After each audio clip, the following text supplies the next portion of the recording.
Hello everyone and welcome to another episode of the Discomfort-Zone podcast. I'm Olev. Thank you all for joining me live and for anyone listening online later. I need to remember, I don't always remember to say this, but everything that's expressed... Oh, is there a problem with the sound? Hang on. Can you hear me all right?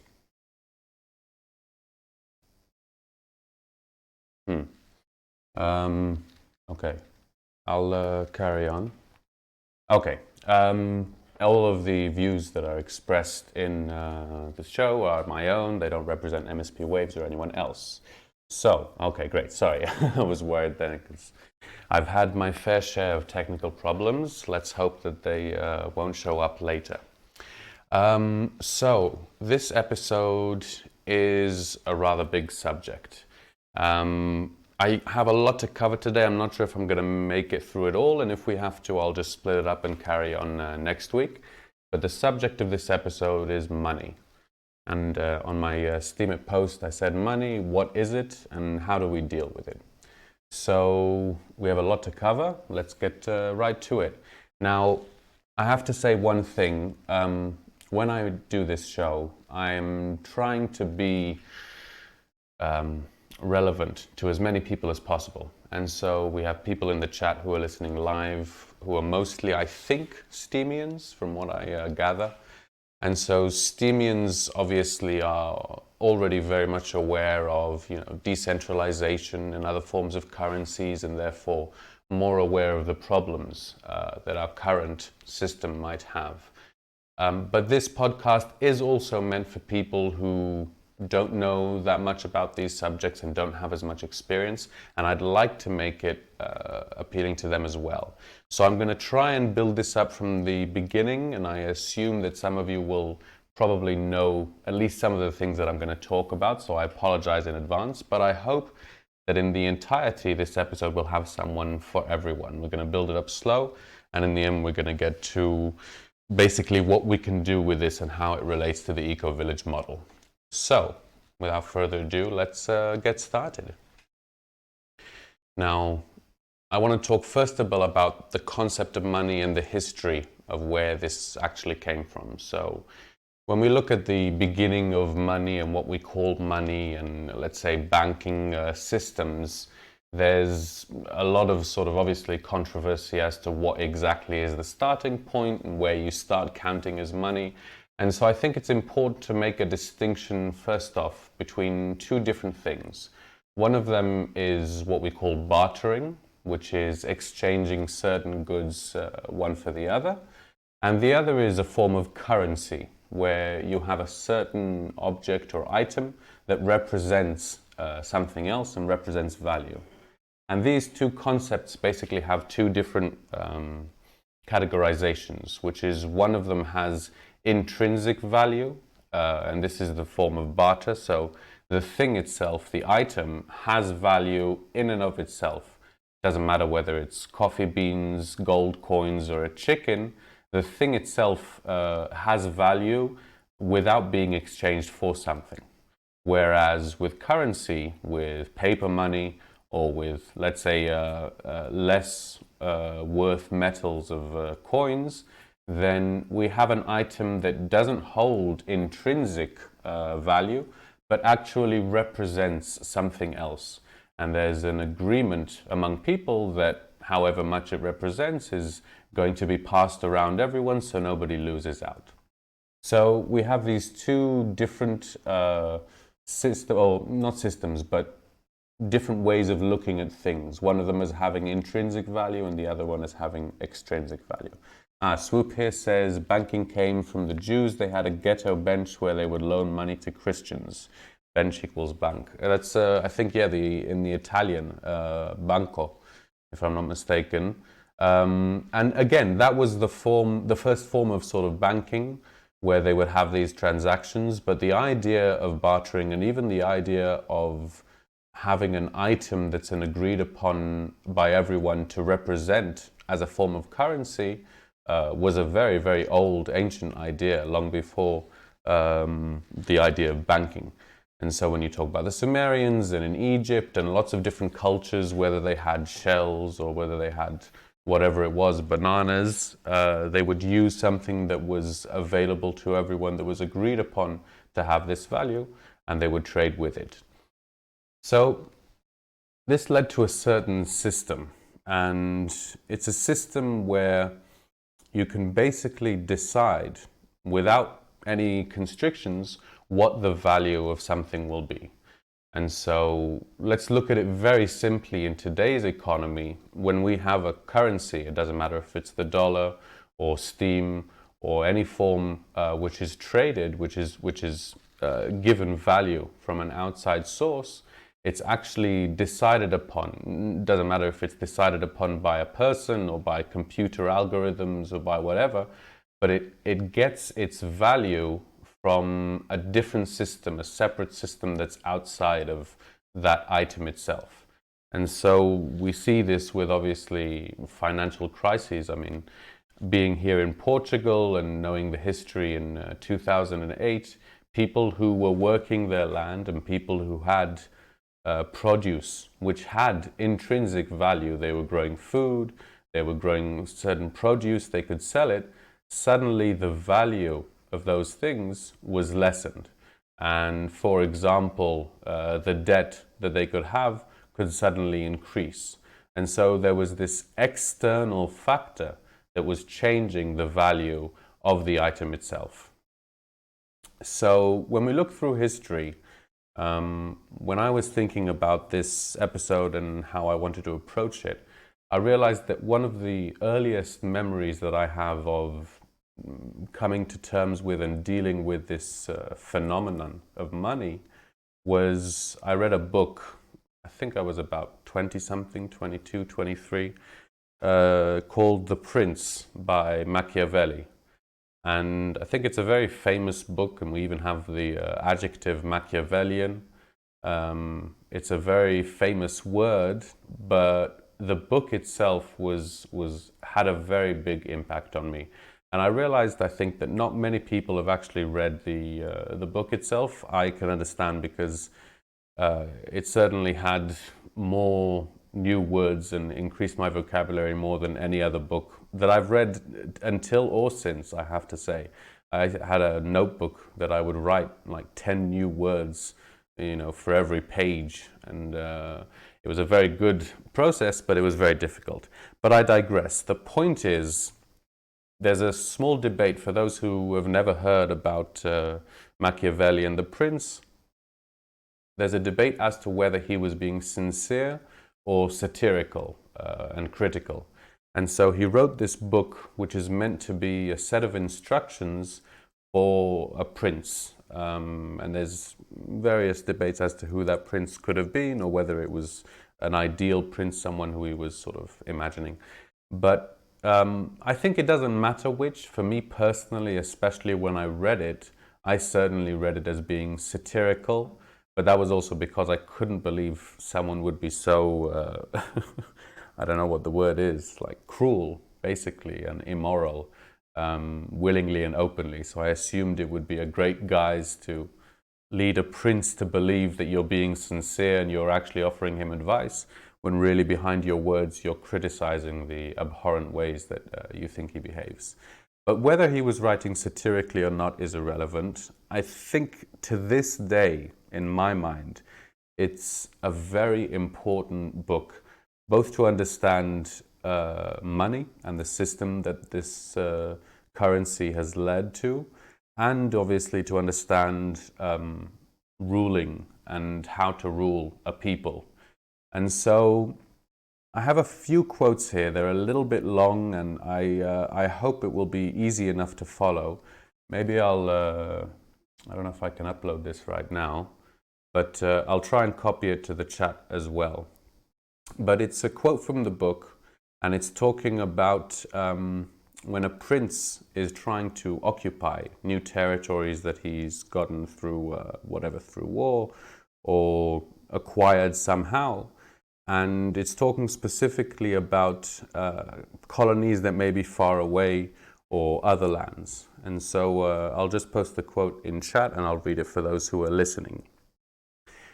A prince does not have to spend much on such settlements, for with little or no expense he can send the settlers there and keep them there.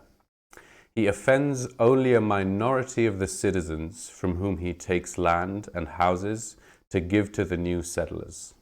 Those whom he offends, remaining poor and scattered, are never able to injure him, while the rest, being uninjured, are easily kept quiet and at the same time are anxious not to cause trouble in case they lose their land and houses. Okay, that was a bit much and it's a little bit out of context, but basically what he's saying is that if a prince wants to rule this new land where he doesn't know the customs and he doesn't know the language, it's best to have other settlers come in. And these foreigners who come with the status from his empire will actually be given the land of the people who are living there. And in this way, he ensures that what we'll call the lower class, the people who are driven out of their homes, they remain poor and scattered, and therefore they can't become a unity, become a threatening force. And then the upper class as it was, the middle class, those who come in and take their lands are afraid to lose their status, and therefore they never want to cause any harm. And I think, the reason I chose this quote, there's a lot of things that he could have been talking about, but yeah, exactly, Rondon. Sounds a lot like what's happening now. So much of this book and so much of what Machiavelli talks about in the 16th century, if I'm not very much mistaken, is really relevant to today. And we can look at many different examples of, invaders, people who come in, and it doesn't matter what the reasoning is or who the people are. There, throughout history, have been massive movements of people colonizing new areas. And I think to this day you can see a cultural colonization, which is no longer with swords, but definitely cultural appropriation to distant lands.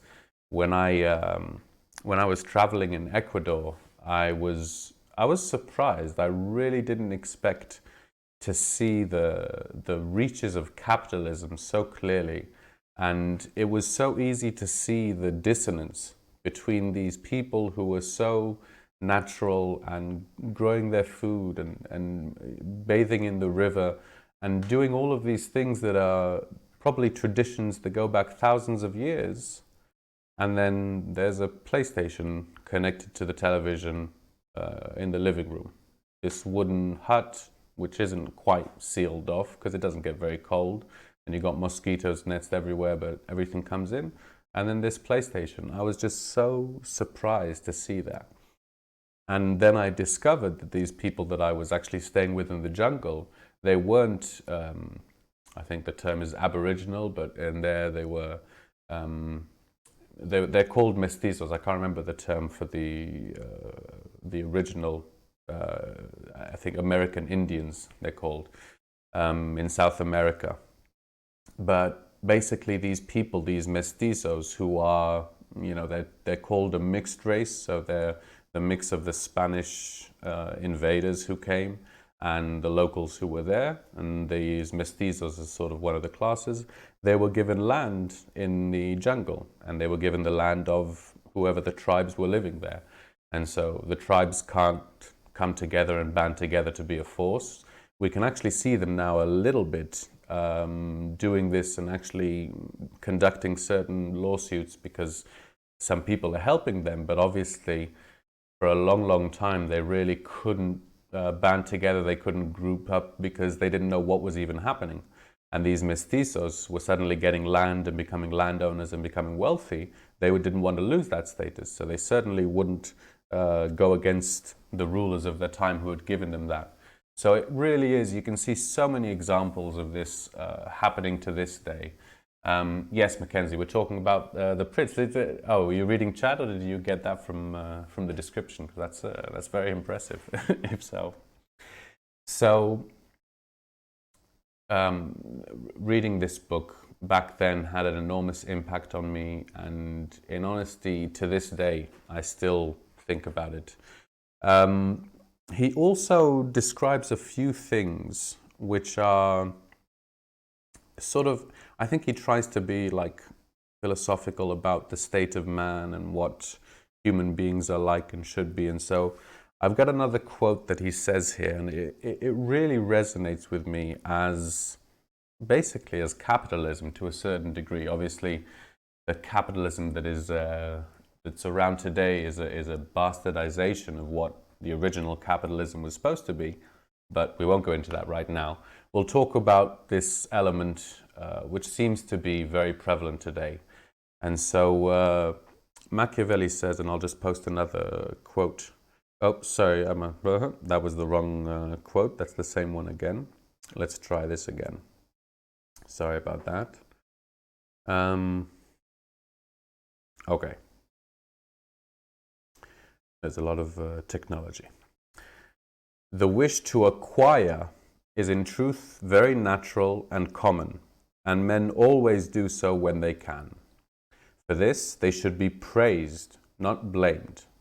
But when they cannot do so, yet wish to do so by any means, then there is foolishness and error. This is, I think, a very powerful quote, in my mind at least, and it really makes me think very much of the situation. I might not be the perfect person to talk about it, but the situation in America with the so-called, like slums and the underdeveloped areas, where there's this concept of the American dream, which seems to be different from what goes in the field. But what Machiavelli says here is that the wish to acquire, the will of people to gain, and not just to gain, but to gain more, and to gain more to a certain degree indefinitely, is natural and common and shouldn't be blamed. And these words to me are very, very strong and ring in face of the bankers that we see today and what's happened. They are very scary words. And the final part where he says, but when they cannot do so, when these people can't get the means, yet wish to do so by any means, meaning they resort to other means for that, then there is foolishness and error.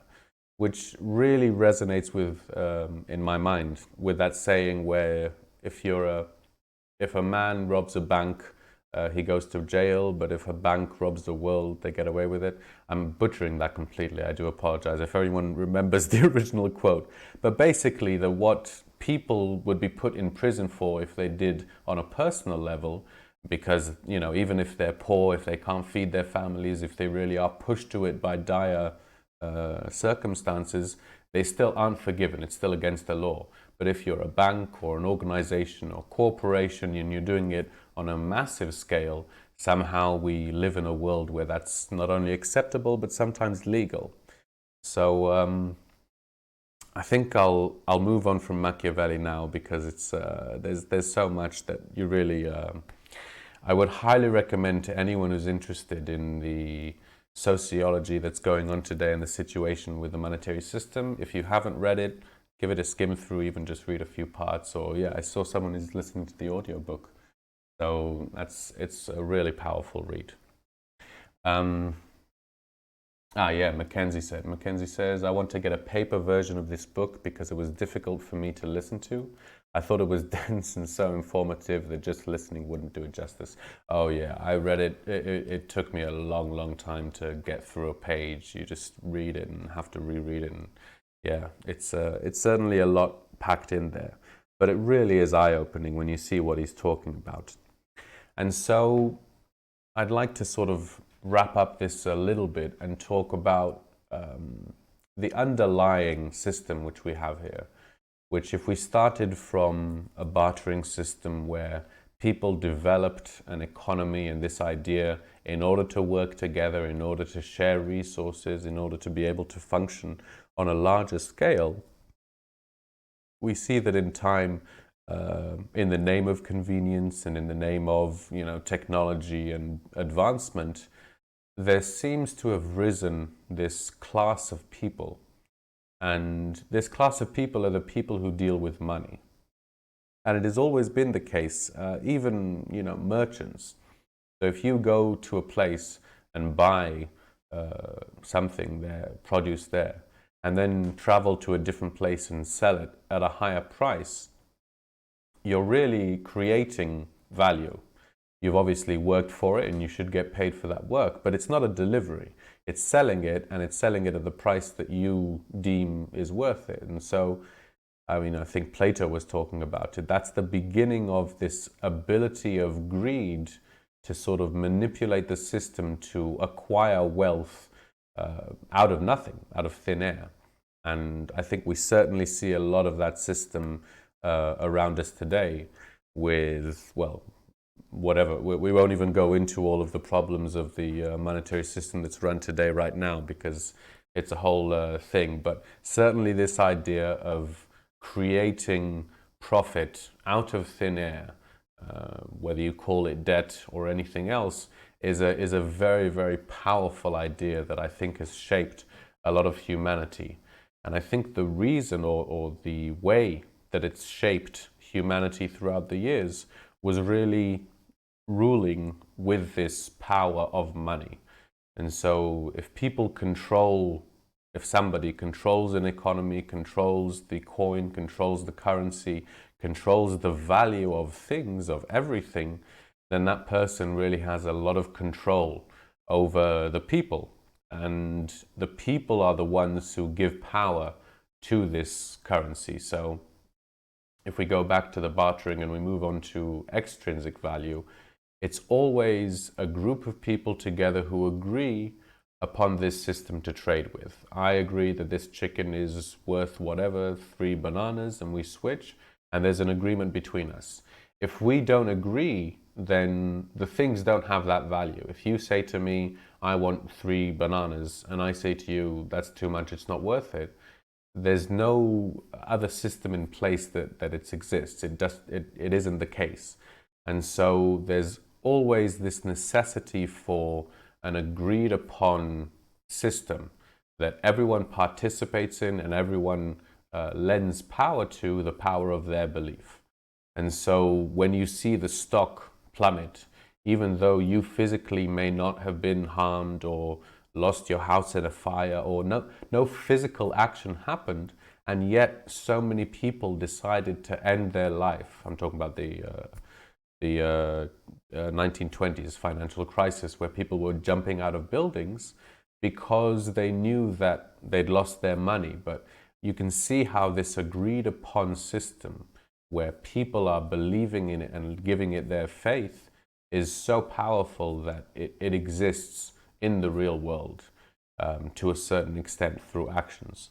And so if we have a class of people, and I think it would be appropriate to call them a ruling class, then this class of people have been manipulating the money, the system of money, throughout the years. And this isn't, obviously there's a lot of studies that go into it, and there's a lot of conspiracy theories about, meeting in dark alleyways and agreeing upon. You don't even have to go there. I personally may believe in a lot of those things because I've seen a lot of proof and evidence, but that doesn't even have to be my point. It's actually quite in the open that there have been classes of people who have been manipulating the monetary system for their personal financial gain. And we can see that today very easily in terms of the stock market. I am no expert when it comes to the stock market. I know very, very little. I think mostly from, the last few Hollywood movies and some documentaries about the subject. I'm really not an expert. But I know enough to know that it's this system that's affected by what people think. Certain people and certain companies, and if more people are buying or more people are selling, it affects the value of those things. And a stock can crash because of anything. because of belief, because of public opinion, basically. So this is a system that's very, very unstable and easily manipulated, usually by those who hold the largest amount of money. And so I keep jumping back and forth from today throughout history because I really see a complete parallel between these two. Not exactly a parallel, a continuation. And so obviously the ideas evolved and the technologies that have been available have evolved, but the system itself, whereby a select small group of people hold the largest amount of money and use that money to manipulate the system to their own ends, normally to gain more money or to use their power to gain more power. This is a system that we see operating still today. The people may have changed, the money, may have changed, but the system itself, it doesn't matter if the individuals have been ruling for 1,000 years or 50 years. The fact that there are individuals who are like this is enough for me to understand that this system is really quite flawed. And I think that if we are thinking about moving forward, we have to address these problems that are inherent in the system. So, how are we doing? 10:27. Okay. I'm going to try and keep on top of the time this one, so I'll do my best. We'll see how it goes. When we talk about this manipulation of system, I think it's very easy to think about these sort of sinister plans that might have been, hatched in order to enslave, but I really don't think that's necessarily the case. It might personally be the case on certain circumstances, but even the people who really set out with good intentions, and I mean historically speaking, because they interact with the system and this is how the system works, they are forced to behave in the same way and to utilize the system in the same way. And so I want to point to one specific difference which relates to Machiavelli that I see in society today as opposed to in history. And I think it would help to maybe paint a picture a bit. So if we look back throughout history, when we learn about history, we learn about kings and knights and all of these very dramatized and sexy things, but most of humanity, for most of history, were basically farmers, serfs. They were under a certain kingdom, they were part of a certain village, and they led, quite boring and quite repetitive lives for most of them. And that's really what history was. So when we think about the information that was available, the knowledge that was available to people, how few people could read and write, how few books there were, etc., etc. It really was difficult to be able to grasp this vast system that was really controlled by very highly educated individuals, usually royalty or at least close to royalty, people who were reared from a young age. And so I think back then there was much more violence and it was much more acceptable, and also I think it wasn't quite necessary to evolve. In fact, this idea of ruling through fear was very, very popular back then, obviously, and Machiavelli talks a lot about fear being an important part of a ruler, that you must be feared, etc. But Machiavelli also says something else. He says that if you have a choice of ruling through fear or through love, if you have a choice of preventing problems arising in the first place, if you have a choice of being able to appease the people to a certain degree, then that would always be better than having a mutiny or having to fight it down or having to imprison people. Unrest is a very dangerous thing for a ruler because that's basically how rulers change eventually. And so I think Machiavelli was talking about something that most rulers, not all obviously, but most rulers had a very hard time doing, which is being able to maintain this what Machiavelli would term a facade, this lie, this mask of being a benevolent ruler, of giving the people what they want, of appeasing them, of, doing whatever it takes in order for them to be content enough to continue working the fields and growing your food and accumulating your wealth for you. And so throughout history, I think if we look at it, we can see that that really wasn't the case most of the time. Most of the rulers, even if they were painting themselves to be benevolent, they really were quite imbalanced when it comes to how much they gave back to the people. And that, I think, is part of what scares me most about today, because in my mind, that's what we witness around us today. And there's so many different examples. I'll just choose the easiest one because everyone is aware of it. When we look at the film The Matrix, what they're saying is that there is this perfect system which is a lie and which keeps you content with your lot in life so that you don't, quote unquote, rebel.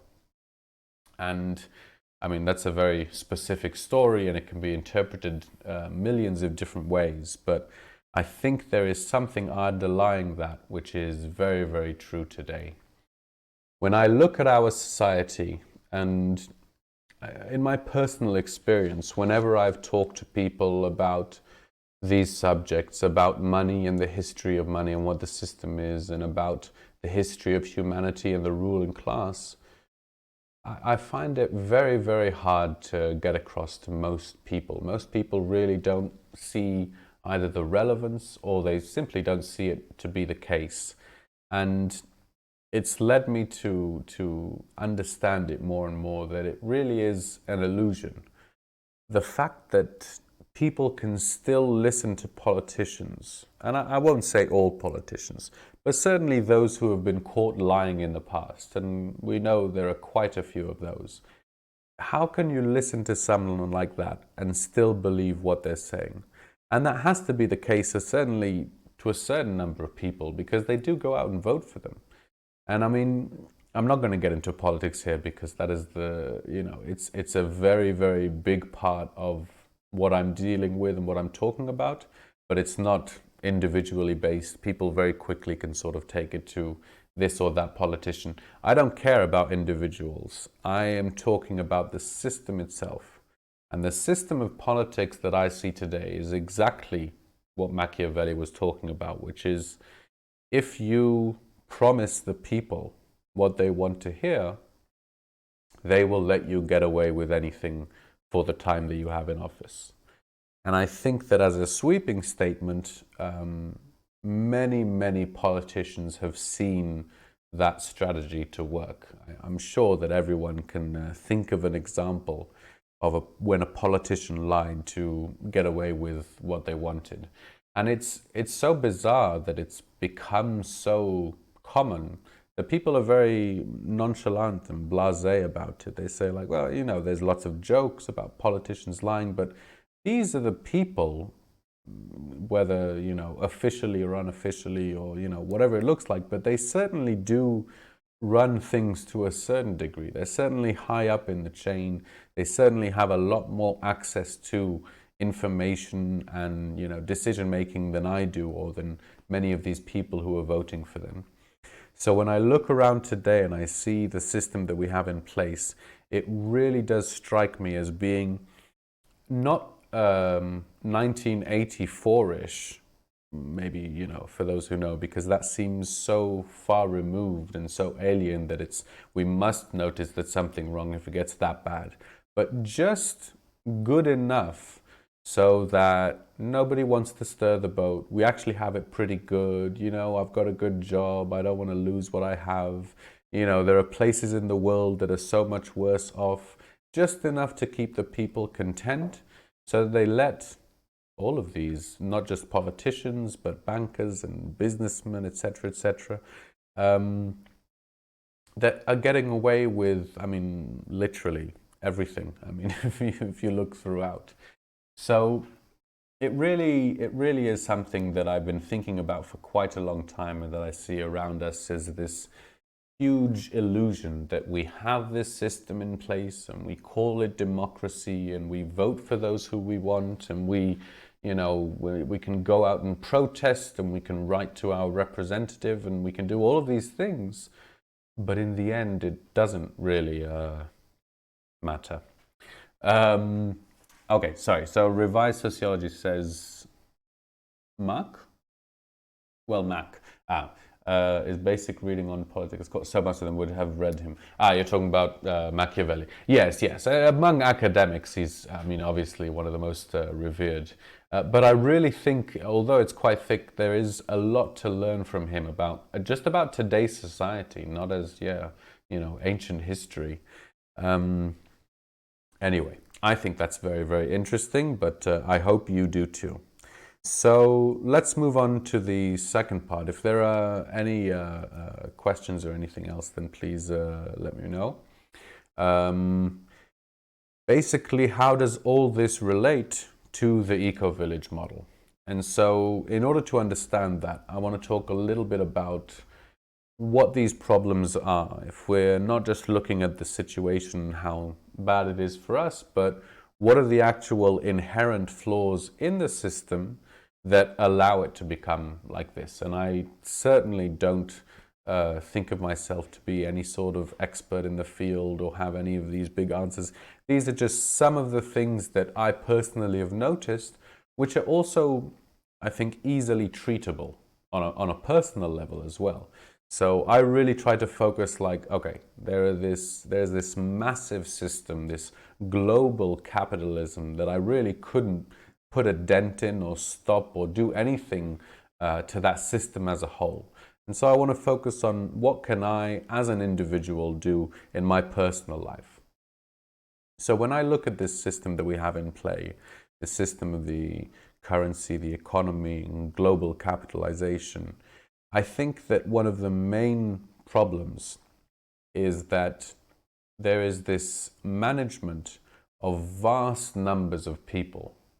And whether we call those people, a nation or a city or even, a small area, we have this system in place whereby there's this small group which is like the head that decides what to do. And these are the people who are in charge, and whether that's the city council or the government or whatever, those people are responsible for all the thousands or millions of or hundreds of millions of people who are underneath them. And this system means that, let's talk about it basically, the basic human needs that we were talking about when we talked about the eco-village. People need water, people need food, people need sewer treatment. What our system has today is that we take these thousands or millions of people and we try to provide for them all using one centralized system, one centralized place.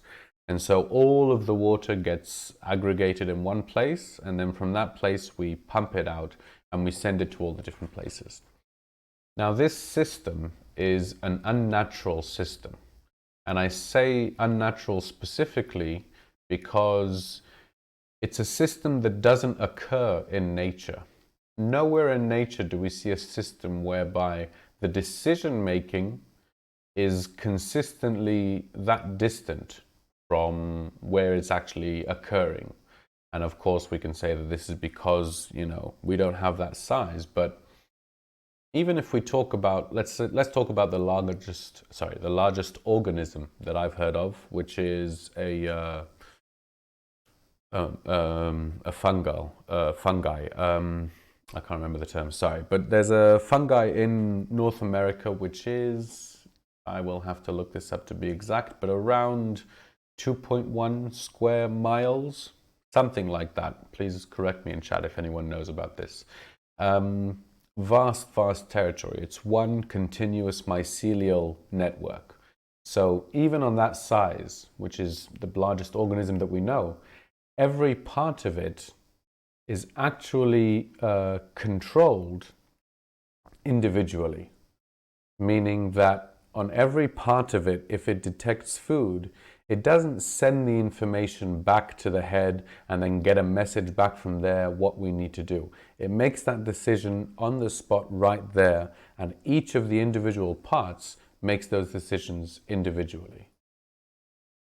So what does this mean about us? Well, we can see that with a system like that, you have minimal wastage, you have much more efficiency, and you have the ability to react appropriately and immediately, and to rectify mistakes much more quickly.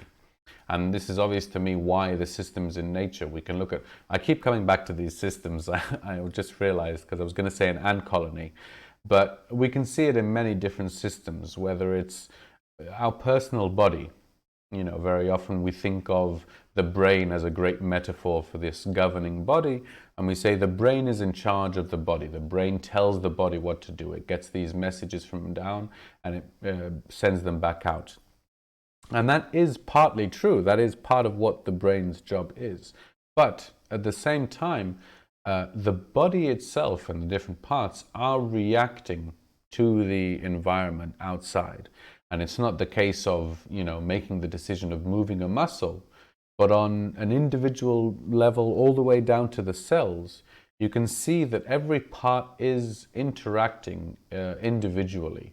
And it's not simply sort of being stimulated and then waiting for the brain to give a response and then responding.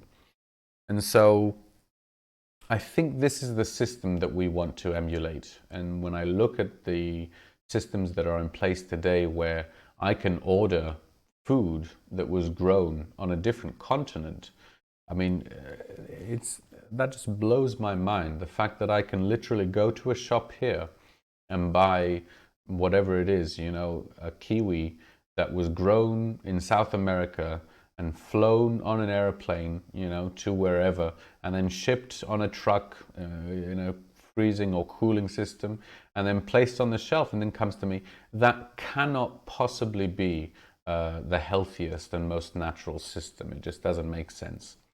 And so I really think that when we look at the way people are managed today, we see that there are these vast numbers of people that far outweigh the systems that are supposed to support them. And eventually, in most places, I won't say everywhere, because definitely there are places that are more successful, but you have people who fall between the cracks, or who these systems aren't able to provide for whatever reason. And so, what I'm talking about here, and this is very fitting with STEAM, obviously, is a decentralized system. Now, I'm not going to go too much into it. A, we're getting close to the end of the show, and B, I am certainly no expert when it comes to, you know, in general, I mean, decentralized systems and political systems and monetary systems. I really am trying just to find the best way for me to live. But what I've come to realize is that there seems to be this sort of balance between centralization and decentralization, between a governing body having power and the individual having power. And it's constantly going to be a decision between these two extremes. And we can look at countries today and at nations today and see that some places have a more centralized system. Like, for example, in smaller countries, usually there's less of a division, and so the one governing body can have much more power. But we can see this is the case also in a place like China, where they have the one-party system, where that party is basically an absolute ruler and they have absolute power. And I won't go into whether that system is a healthy or an unhealthy one, but it's certainly an extreme. And if we go to the other extreme, I think the other extreme would have to be a form of anarchy, where there is no governing body and there is complete freedom for the individual. And so I think both of these extremes, as is usually the case with extremes, are a little bit unbalanced. And I think the system that would be most beneficial and this is where the ecoVillage comes in, is the system that's suggested basically in the last episode about the different, how to provide the social needs and how to provide the physical needs. So when we look at an individual and we see the basic needs that they have, what we talked about, the system that's in place today is not providing the highest quality. And in times of crisis or emergency, sometimes it doesn't provide anything at all. We've seen that to be the case with power outages in certain storms. We were here in Portugal and we had a crazy, crazy windy storm. I mean, loads of trees were pulled up, but the power was out for, I think it was about 12 hours or something like that.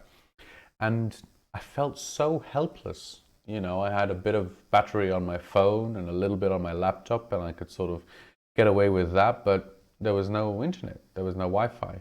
So it suddenly made me feel very, very dependent, and it really makes me feel lacking in that power, that I have to, you know, at best call up some governing body and tell them, hey, I'm one of thousands of individuals who need your help right now. Please come and take care. And I think we've all seen the problems that can arise when that happens. Sorry. So that's a bit of my thoughts on to what the problem of centralization and what the solution to that can be. If we take humanity today, we see that it's divided into different sizes, and this is what I was talking about a little bit in the other episode. We have a country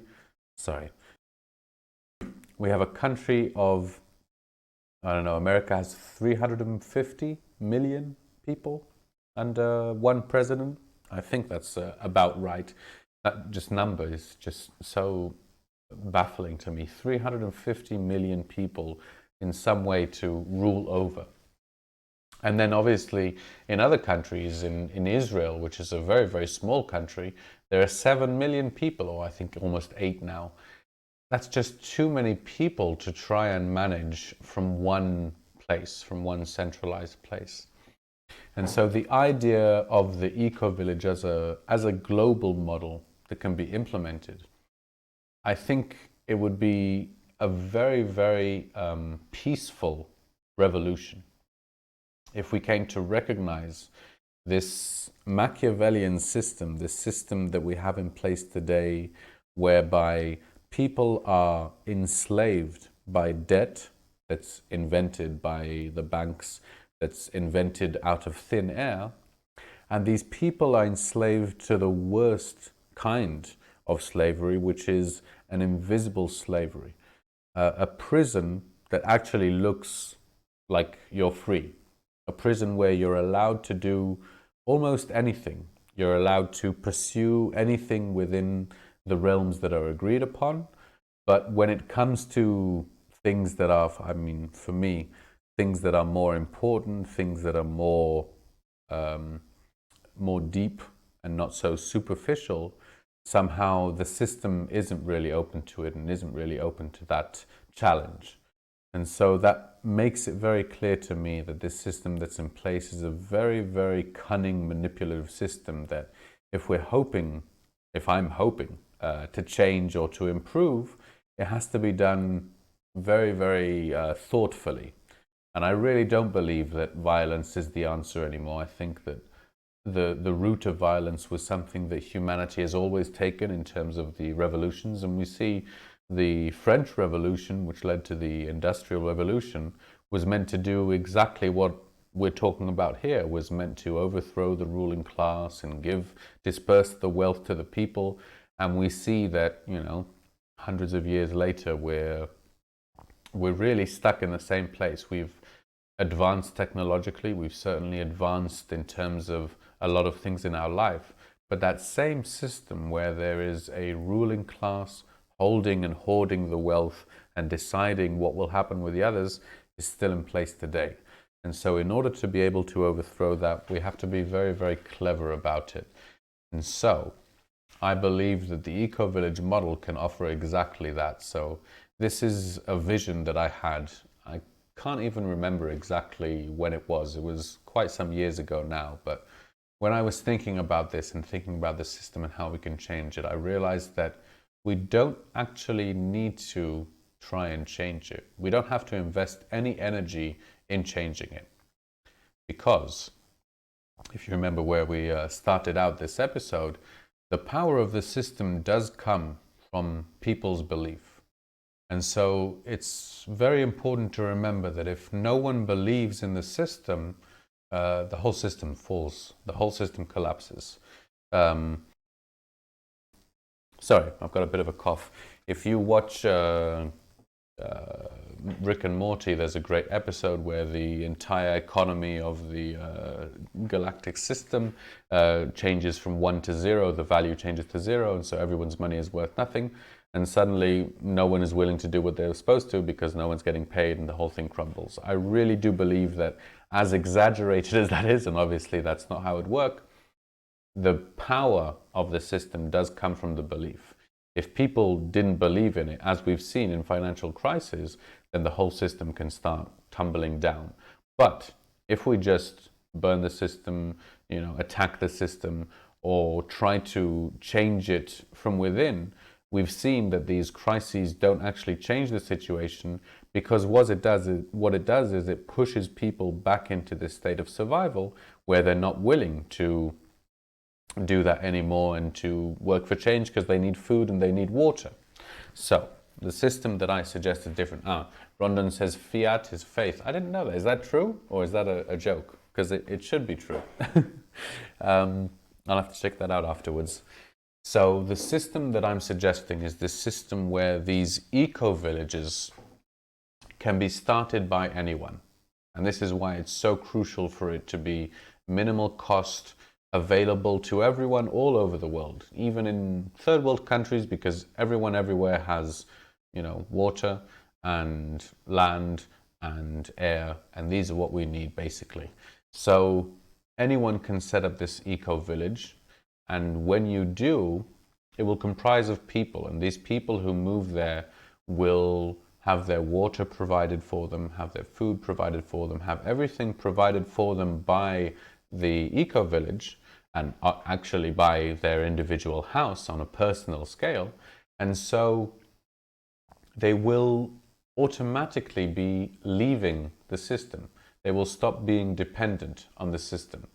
Now, obviously, this is a very gradual process, and I see this happening over a long period of time, a slow transition, because throughout this, and obviously me personally with this eco-village and every eco-village we have today, for example, if you don't pay taxes, you can, be taken to prison or whatever. There are certain things that you have to do to be part of the system, and if you are against it, people with guns can come and put you in a cage.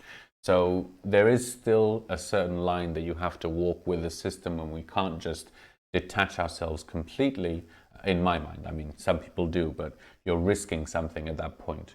But if we make this transition whereby we give whatever we have to, whatever minimum is the demand of this system, but at the same time we ourselves are weaning ourselves off of all of these dependencies, A, so that if in a time of crisis we can actually take care of ourselves, and B, because inadvertently that's actually weakening the system.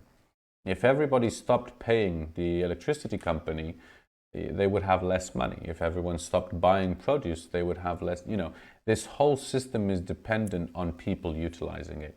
And I think that as we walk further and further away and depend on it less and less, we will actually be stealing very, very covertly, but stealing the power from them without them even, realizing that it's a threat, because it's simply going to be taking ourselves out of it. Okay, I can see it's now 10:54 and there's been a few things in chat, so let me just run up over here. It's just a practical definition, not an etymology. I see. Well said. Okay, Revised Sociology says, has anyone else noticed how the news tends to anthropomorphize the markets?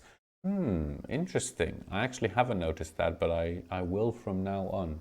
But definitely, I mean, talking about the markets, I don't know if anyone has seen or there was an old episode of South Park where I can't remember exactly what happens, but I think Kyle goes to invest some money and he gives it to the banker, and then he says like, oh, we'll put it there and we'll trade on it, and it's gone. And then he says, what do you mean it's gone? And he just starts climbing through this chain of command to try and understand what happened to this money that he was investing. And it ends up, I can't remember exactly, but being people playing chance basically. But the whole idea of the marketplace and the market and how it works and how you can predict it and, you know, utilize it to make it's a very, very dangerous business. We can see today that these stockbrokers and the people who are, yeah, that's exactly a patient zero, thanks, yep. If you can see, oh, and Rondon, excellent, yeah. You know, we can really see that these people who are trading, who are becoming successful traders, are really, you know, are inexperienced in any kind of understanding of the system as a whole. You know, they get this obviously sales and that psychology, they got that down to a T. But in terms of actually running, you know, the system itself, very, very few people really do understand how it works and what's going on.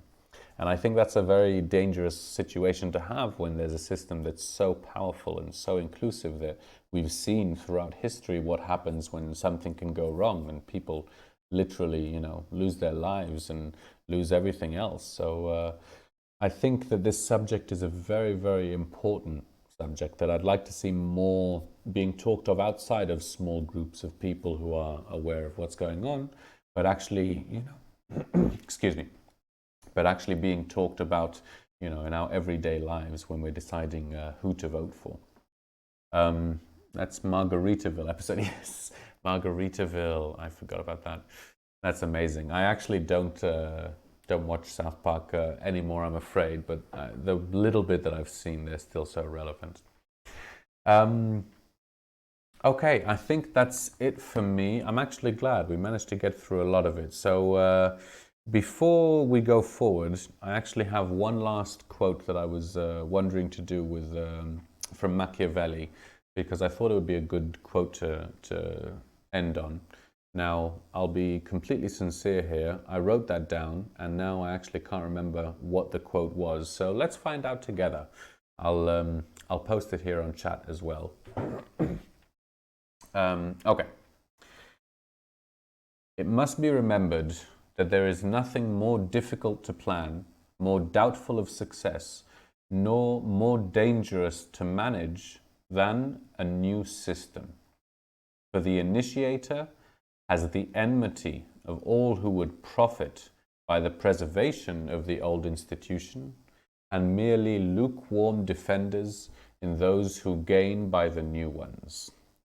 So I'm sorry, I hope I didn't read that too quickly. I'll go over it just very quickly again to say what he means, but basically, when you are initiating a new system that is challenging the old one, you're always going to be met with the most adversities, because those who have everything to lose will defend the old system, and those who can gain will only be, as he terms it, lukewarm defenders, because they don't know the new system, they don't know if it'll work, etc. And so I think the most important thing to carry on what he says, if that is truly the case, is that we make sure that when we want to bring this new system in, we have faith that it will work. We have faith that even though it has never happened before, we've never seen it before, just as so many things that we see today, it doesn't necessarily mean that it can't be. Okay, thank you very much everyone who was listening here at home. I was Olev, and this was the Discomfort Zone podcast.